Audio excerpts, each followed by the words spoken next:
Which of the following is or are conditions for work done? 1.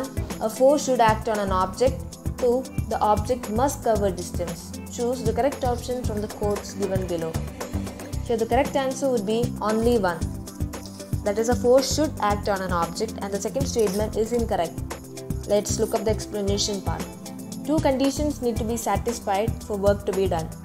First one, a force should act on an object, and second, the object must be displayed. If any one of the above conditions does not exist, work is not done.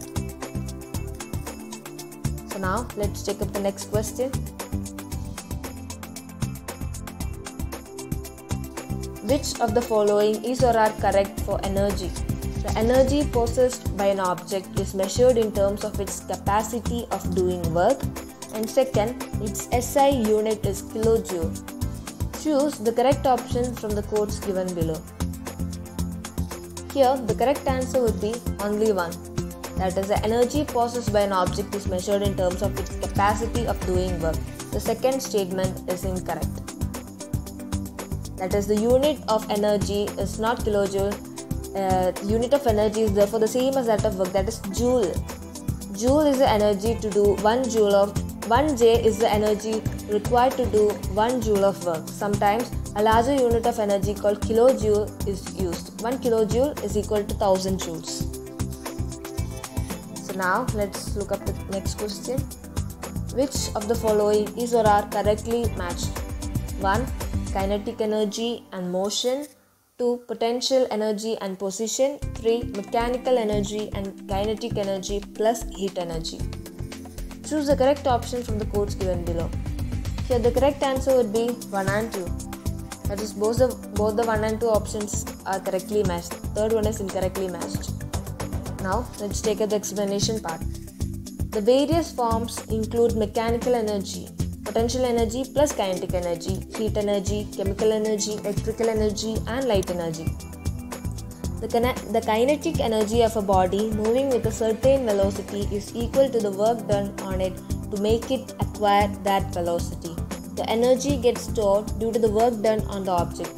The energy transferred to an object is stored as potential energy if it is not used to cause a change in the velocity or speed of the object. The potential energy possessed by the object is the energy present in it by virtue of its position or configuration.